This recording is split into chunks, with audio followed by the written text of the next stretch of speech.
All right, hi everybody, it's Mrs. Dupay, back with the calculator lesson. I'm going to do this one on both the um, uh, TI-81 Plus CE as well as the TI-84 Plus. They're a little bit different, but hardly at all, but I'll show you both. Okay, we're going to use the data from example 2 in lesson 6, and this is the table that was given to you with low temperatures and high temperatures. We're going to put the low temperatures in a list L1 and the high temperatures in list L2. All right, so these are both on. So we're going to go to Stat, and we want to, let me get closer. We want to edit, and I have already the data that's in there. This one works the same, Stat, Edit. I have the data already in here as well. Now, a quick reminder is if you have other data in here that you want to clear, instead of clearing each item separately, you can use your up arrow, go to L1, and hit clear. Don't hit delete. That gets rid of the whole list, including the whole list, like the whole L1 leaves.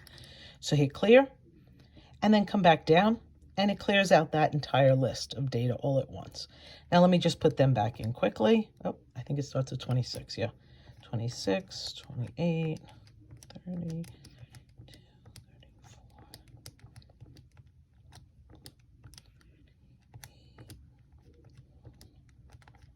Okay, so we have them all back in both calculators. So now what we need to do is we have the data in. We want to get the line of best fit, the actual equation for the line of best fit. We go Stat Calc, and we're going to use 4. I know Ms. Smith spoke to you about 8 as well, but I like 4's arrangement, mx plus b. It's in that format. This one here is often used for stats, but let's get let's link it to something you already know. So I'm going to choose 4. Now, when I choose 4 on this one, Stat Calc, same thing, it looks a little bit different. This one has the L1, L2 already in here, so you're going to have to enter a few times to get down to this calculate. Over here, it does not have the list, so you're going to go to second L1, you need the comma, and tell it second L2. Now, because we're using 1 and 2, we could skip that step, but I want you to know it so that in the future, if you're using other lists, you'll know where to go. Now, if I hit enter on this, it comes right up with the line of best fit data, the A and the B. On this one, because I have to get down to calculate, I have to hit enter a few more times, but it's just enter, enter, enter. And when I hit calculate, notice on both screens, it gives you the same information. 1.16 for the A, and the B is 19.07. Same over here, 1.16 and 19.07. So they are going to work the same way there after you get the entering. It's how many enterings you have to do, more on this one. And this one you had to put in the L1 and L2 with a comma between them. All right, now if we want to see our line of best fit and our scatter plot, we're going to go Stat, not Stat. We're going to go to, okay, so if we just hit graph, we have nothing. So we need to tell it what our equation is. So I wrote down over here the numbers that we came up with for the line of best fit. So we need to go and we need to enter into the line of best fit y in y sub 1, y equals 1.16x plus 19.07.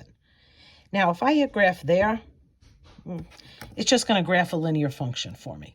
So that's not really what we're looking for. We want the line of best fit as well as the scatter plot. So we want to be able to see both. Same thing here, I hit graph.